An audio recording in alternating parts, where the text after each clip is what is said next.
we're going to work on Charlie Company. So let's get started.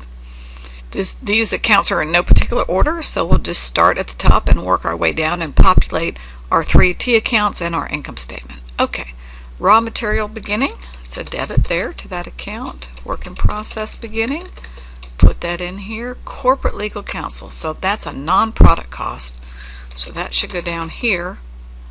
In the income statement, it just gets expensed as an operating expense.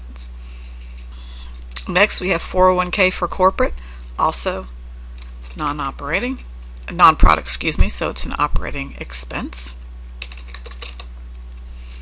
What's next? Filming, also non-product cost. All of these promotional things are non-product. They're just about selling it, not making it. Okay, ending raw material. All right, so that's ending for raw material. Okay, ending work in process. Okay. And next is depreciation factory. So that is part of overhead. So I'm going to accumulate all my overhead here because I don't have enough lines in my little T account up here. Although I could list them out here if I had enough room. All right, factory time cards and labor paid. Now there's two different numbers here.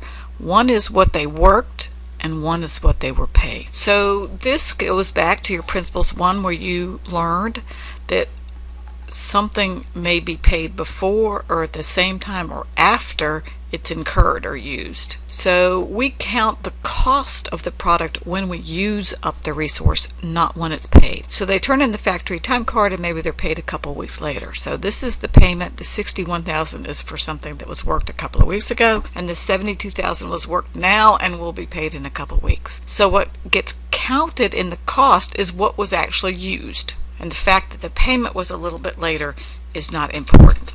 We know that will occur at some point. So we don't need the $61,000 and we can ignore it. Okay, the IT system, that's going to be an operating cost. It's not a product cost. And raw material purchased during the month would increase purchases. So now we have enough here to solve for materials used, but let's keep going and populate all of the accounts. Occupancy cost factory. Okay, so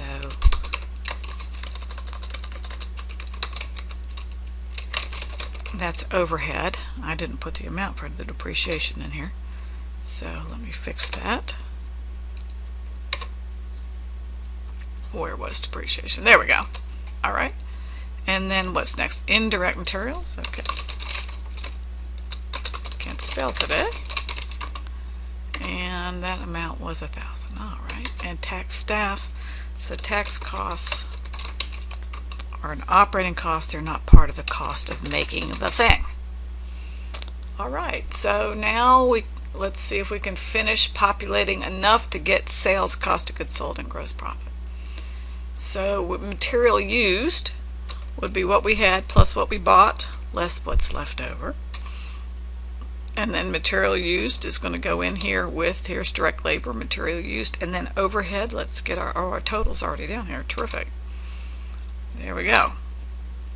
So cost of goods made is everything that was put in during the month, all the manufacturing costs for the month, less what was left over. So the 174 is cost of goods made. And now cost of goods made divided by the units made during the period gives us the cost for each unit.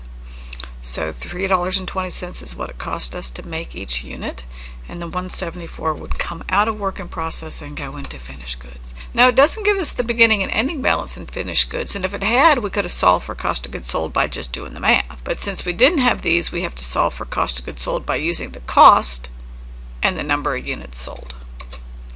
So it cost us $320 and we sold 50,000, so cost of goods sold is $160. We can put that in our income statement. And then what we need is sales, so we sold 50,000 and the sales price was $5 a piece, they tell us over here. So we now have our operating income for Charlie Company.